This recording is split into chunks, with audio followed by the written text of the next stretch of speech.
এই ম্যাক্সিমাম মসজিদের কমিটি যারা আছেন এবং যারা কিছু নামাজি আছেন, এরা এতই অজ্ঞ, মূর্খ, বর্বর, জাহেল।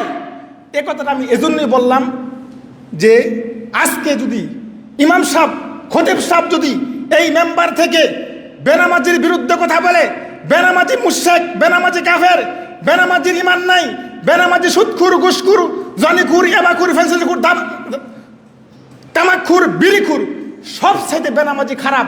বেনামাজি মারা গেলে তার কোনো জানাজা নাই, বেনামাজি মারা গেলে তাকে কুকুরের মতো পুঁতে রাখতে হবে। এই ফতোয়া দিলে, এই কথা বয়ান করলে এক শ্রেণীর কমিটিতে কিছু বেনামাজি থাকে, এক শ্রেণীর সমাজের মধ্যে কিছু মুসল্লি থাকে বেনামাজি, ওরা ক্ষিপ্ত হয়ে ইমামের কণ্ঠকে রুদ্ধ করে দিতে চায়। কি ঠিক কিনা? এক শ্রেণীর মুসল্লি আছে ইমামের কণ্ঠকে স্তব্ধ করে দিতে চায়। এক শ্রেণীর মুসল্লি এরকম আছে আমাদের সমাজে, এই মেম্বার থেকে ইমাম সাহেব যখন সুদ আর ঘুষের বিরুদ্ধে কথা বলে, সুদ আর ঘুষের বিরুদ্ধে কথা বলে, এক শ্রেণীর মুসল্লি, এক শ্রেণীর কমিটিতে যারা সুদখোর, ঘুষখোর আছে, তারা ইমাম সাহেবকে টেনে হেসড়ে নামিয়ে দেওয়ার চেষ্টা করে। তারা ইমাম সাহেবকে চাকরিচ্যুত করে দেয়, তারা ইমাম সাহেবকে চাকরির হুমকি দেখায়, চাকরি খেয়ে ফেলবে বই দেখায়। সম্মানিত সুধীবৃন্দু, আজকে তার প্রমাণ দেখেন। এক শ্রেণীর মুসল্লি, এক শ্রেণীর কমিটিতে এরকম কিছু অজ্ঞ, মূর্খ, জাহেল লোক আছে। ইমাম সাহেব যদি মিলাদ কিয়ামের বিরুদ্ধে কথা বলে, মিলাদ কিয়াম হারাম এর বিরুদ্ধে কথা বলে, তখন তারা খেপে যায়, ইমাম সাহেবের উপর আক্রমণ করার চেষ্টা করে। কি ঠিক কিনা ভাইরা? যেমন আক্রমণ করেছিলেন, বর্তমান দেখেন আমাদের সব একজন শায়েখ নুরুর রহমান মাদানী হাফিজাহুল্লাহ, তার উপর আক্রমণ করা হয়েছে। কি দোষ তার ছিল? তিনি মিলাদের কিয়ামের বিপক্ষে কথা বলেছিল, মিলাদ কিয়াম হারাম করা যাবে না। ওই ঘাতক বিল্লাল হোসেন, সে ক্ষিপ্ত হয়ে মিলাদ কিয়াম নাই, সে কোরআনের সব আয়াত গেটে সে একটা আয়াত পাইছে, সূরা আহজাব 33 নম্বর সূরা, সূরা আহজাব 56 নম্বর আয়াত, এখানে মিলাদ জায়েজ, মিলাদ করা যাবে। সে বলছে এটা কি মিলাদের আয়াত? এখানে কি বলা হয়েছে? ইন্নাল্লাহা ওয়া মালাইকাতাহু ইউসাল্লুনা আলান নবী ইয়া আইয়ুহাল্লাযিনা আমানু সাল্লু আলাইহি ওয়া সাল্লিমু তাসলিমা। কত সুন্দর কথা।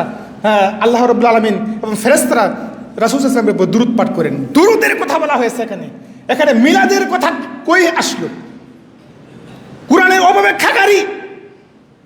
সম্মানিত সুধীবৃন্দু, দেখেন, কোরআন এবং হাদিস নিজের মতো করে বুঝতে চলবে না। কোরআনুল কারীম এবং হাদিস নিজের মতো কত করে বুঝতে চলবে, এটা বুঝতে হবে কার মতো? রাসূল সাল্লাল্লাহু আলাইহি ওয়াসাল্লাম যেভাবে বুঝেছেন, সাহাবায়ে কেরাম যেভাবে বুঝেছেন, সেভাবে আমাদের বুঝতে হবে। যেভাবে সাহাবায়ে কেরাম বুঝেছেন, রাসূল সাল্লাল্লাহু আলাইহি ওয়াসাল্লাম যেভাবে বুঝেছেন, সেভাবে আমাদের কোরআন বুঝতে হবে, হাদিস বুঝতে হবে।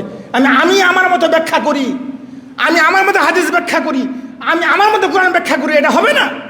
যেমন কোরআনুল কারীমের দেখেন 2 নম্বর সূরা, সূরা বাকারা 137 নম্বর আয়াত, ফাইন আমানু বিমিসলি মা আমানতুম বিহি।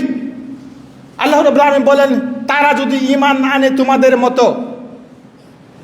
আল্লাহ বলতেছেন, হে নবী, তারা যদি ঈমান আনে তোমাদের মতো, ফাইন আমানু বিমিসলি মা আমানতুম বিহি, তারা যদি ঈমান আনে তোমাদের মতো, অর্থাৎ আল্লাহ রাব্বুল আলামিন রাসূল সাল্লাল্লাহু আলাইহি ওয়াসাল্লাম সাহাবাদেরকে লক্ষ্য করে বলেন, ওই লোকগুলি যদি ঈমান আনে তোমাদের মতো, তাহলে ফাঁকা দিহিত দাও, তাহলে তারা 100% হেদায়েত পাবে। সুবহানাল্লাহি বিহামদি। অর্থাৎ যাদের আকীদাটা, যাদের মানহাজ, যাদের তাওহীদ রাসূল সাল্লাল্লাহু আলাইহি ওয়াসাল্লাম, সাহাবী, তাবিঈদের মতো হবে, তারাই কিন্তু হেদায়েত পাবে। আল্লাহ বলছেন, ফাইন তাওয়াল্লাউ, যদি তারা এই থেকে মুখ ফিরায় নেয়, ফাইন তাওয়াল্লাউ ফাইন্নামা হুম ফি শিকাক, তাহলে তারা কিন্তু পথভ্রষ্টের মধ্যে থাকলো, তাহলে তারা কিন্তু পথভ্রষ্টের মধ্যে রয়ে গেল, গুমরাহের মধ্যে থেকে গেল। সুতরাং আমরা আমাদের মতো কোরআন বুঝতে চলবে না, নিজের মতো করে কোরআন বুঝতে চলবে না, নিজের মতো করে হাদিস বুঝতে চলবে না। এটা বুঝতে হবে রাসূল সাল্লাল্লাহু আলাইহি ওয়াসাল্লাম যেভাবে বুঝেছেন, সাহাবায়ে কেরাম যেভাবে বুঝেছেন, এভাবে আমাদের এটা বুঝতে হবে।